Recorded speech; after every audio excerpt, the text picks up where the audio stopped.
I have a sort of different kind of grocery haul to share with you guys today. I decided to just bite the bullet and start a stockpile that I've been wanting to start for a while. And that is a stockpile of things that we would need in case we had a power outage. Basically no cooked foods, things that would be really convenient to have if we lost electricity and we couldn't get to the grocery store. Now, I know that the best way to make a stockpile and add to your stockpile is just by buying things a little bit at a time, buying extra when things are on sale, and just slowly building up. That way you're not spending a whole bunch at once and you're not buying a whole bunch of things that aren't on sale. But I've been trying for a while, like I've been wanting to stock up, and it just feels like, you know, I only want to spend like $150 a week for my family. And by the time I add up everything we need for the week, it seems like a lot of times I don't have that much left over to stockpile. Or when I have started stocking up on some things, I end up using them pretty quickly. So I've just felt a little bit discouraged about that. So I talked to Pablo, and I make a little money for our family from my website, my blog, the Tex-Mex-Mom.com. Don't make any money from YouTube yet, but I do from my blog. And so we usually put that money towards savings or towards paying something off or whatever. But I decided, and I talked to Pablo, and I thought, you know what, I just need to put a certain chunk of money towards some things that we want to stock up on. And so we decided to do around $200. Today's haul was $150. So I'll still probably spend another $50 on this next week. Ooh, random fly. But anyways, so I decided on that amount of money. And then we kind of talked about where we would be able to find in our house to put some things that we are wanting to save for a while, so that I'm not trying to crowd them into my pantry and they're not in a place where I'm just going to see them and grab them, because I want these things to be put aside for emergency. So we looked around and we realized that we have a closet in our hall. It's kind of like a linen closet, I guess, but we have all sorts of things in there. Linens, some extra toys that I like to keep up higher, and just different things like that. And we realized we could totally clear one of the shelves, that we didn't need it for the linens and stuff. So I'm excited about that. We've cleared it. I already have some things in there that I've started little by little stocking up on, but I still have plenty of room. So that's going to be the spot where I'm going to store these things. That way they're not just like right front and center in my kitchen and I'm just thinking I can use them whenever. Now, the things that I stocked up on, sorry about this fly. I guess the kids just let it in, they're playing outside. But anyway, the things that I stocked up on are all things that we will use. Like, they're all things that we use on a fairly regular basis anyways. And so when I put them in there, like as I need stuff, I can get it out of there and just, I will buy more and restock. So I'm hoping to get this stockpile going, and then as I need stuff, yes, I will use it. Like, I'm not just gonna keep it in there until it expires and then we can't use it. It will get used.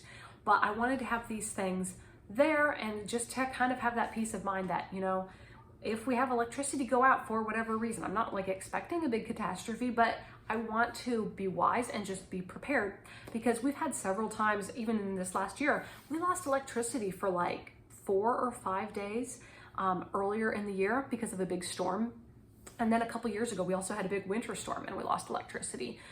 Normally we can get out to the store and get what we need, but if we were not able for whatever reason to get to the store either, it would be nice to just have some things on hand that you don't have to cook, that would be there for us. So that's the point of this whole thing. That's the point of this video, to show you what I stocked up on. So I'm gonna show you everything that I got, and then I will show you how I stored it away in our closet.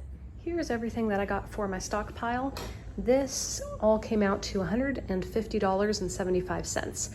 I was thinking I could spend a total of $200, but this is what I went for today. So I still may spend about $50 more just to get this stockpile started.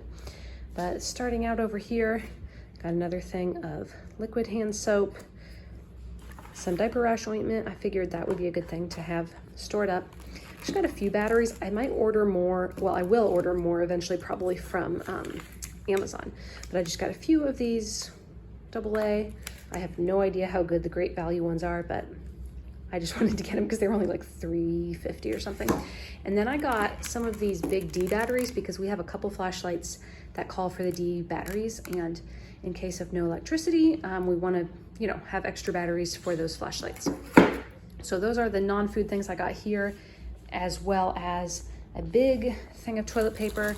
This is the, if I can turn it, a really cheap 1,000 sheets toilet paper. I don't love it, but again, it's cheap and it lasts a really long time, so it's a nice one to have in the stockpile. And then I got these diapers. These are also diapers that I don't love. I don't love the Parents' Choice, but they work in a pinch. They will just be great to have on hand. And size 5, I feel like you can go either way. Like a smaller baby you could still make it work. And then, yeah, even if they're in size 6, they can fit into a size 5. So I think that's a good size to have. Okay, so now on to the food items. As you can see, it's not like a ton of variety, but I got a lot of each of the things. Over here, this is just more, not as much a necessity, but it's nice to have something like this. Like if we were out of electricity for multiple days and for whatever reason we couldn't get out and buy stuff, we would be getting tired of beans pretty fast. And it's nice to have something quick that you can grab for breakfast. One time when we had no electricity, actually, because of a winter storm, we were all like huddled in the bedroom because it was warm in there. And I happened to have some Pop-Tarts, and that's like the kids' happy memory from that time, that we had Pop-Tarts together in the bedroom. So that's why I thought I'll just get 2 of those to store away in our stockpile. Then peanut butter, obviously this is a good protein to have and everybody likes it, and it's easy to store, lasts a long time. So I got 4 of those. Then I got 4 boxes of saltines, the cheapest cracker. Saltines don't last for forever. I mean, crackers in general don't, but these last multiple months at least, and we go through them anyways. So I will just keep replenishing the stockpile as we use them. Then I got some old-fashioned oats. Even if, you know, if we didn't have something to heat water, you could just soak them, you know, like overnight oats or whatever, soak them for a while, and they would still be edible. We also have a grill, so like we could heat up water in the event of no electricity, and we could still make oatmeal. Then I got some canned fruit. I actually don't normally buy canned fruit that often, but this, well, it lasts a long time, and it would be a good thing to have if we didn't have electricity. So I got some of this crushed pineapple. This is 20 ounce. This was the cheapest price per ounce was the crushed pineapple. And I do use crushed pineapple in a certain recipe that I make. So I thought that would be good to have on hand. That way, you know, if we never need it in an emergency, I will use it in that recipe. And so I got 4 of those, and then I got 6 of these pear halves in 100% juice. We love those, so they will get eaten no matter what. Got 2 things of applesauce because applesauce stores great, and that's always a good thing to have. I got 3 of these 4 packs of tuna. I already have, like, I believe 3 more of these 4 packs in my closet, which I will show you in a little bit. So I just got 3 more so that I have a total of 6. Then you can get a total of 12 of one type of beans at Walmart at once. So I ordered 12 of the pinto and then 12 of the black beans. And again, these are things that we will for sure use. I use these all the time in taco soup. So they're not just there for emergency, we will use it no matter what. Now I got 1 box of this minute rice. I've never bought this before, but I was reading about it. Obviously this is more expensive than like regular rice, and I already have plenty of regular rice stored up. But this would be convenient if for whatever reason you couldn't heat your water, and you could just soak it in just room temperature water, and it would still eventually be edible, unlike regular rice where that would take like forever. You need to be able to cook it. So that's why I got the minute rice, just for the convenience of that, just in case. And then I got 2 of these big boxes of cereal. Again, this is something that of course we will eventually eat for sure, even if there's no emergency, but it would be nice to have cereal, you know, even if you didn't have milk, just having the cereal to snack on, and you know, it's a break from beans and rice, right? So that is everything I got. Like I said, this was $150.75. And this, I feel like, will be a good start to my no-cook foods emergency stockpile, along with these things as well. So there you have it. Here's where I'm storing everything for now. Obviously, it is all filled up. So I'm gonna have to be creative and find some other storage places because there's not much room left in here. I don't love how there are a few things that are a little hard to reach. Like you have to go, quality's not there real good there. There we go. You can see there are oats back there. So I might need to reorganize and figure out how I can do it a little better so I can see a little bit better what I have here. But this works for now. What I'm thinking is I may eventually find a better spot for like the bulky items, like the toilet paper and the diapers.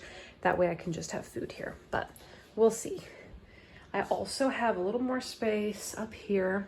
This is where we have some extra toys that I keep up high for the kids. Then all the way up here, I have some extra like decor stuff that's in that bag and some picture frames there.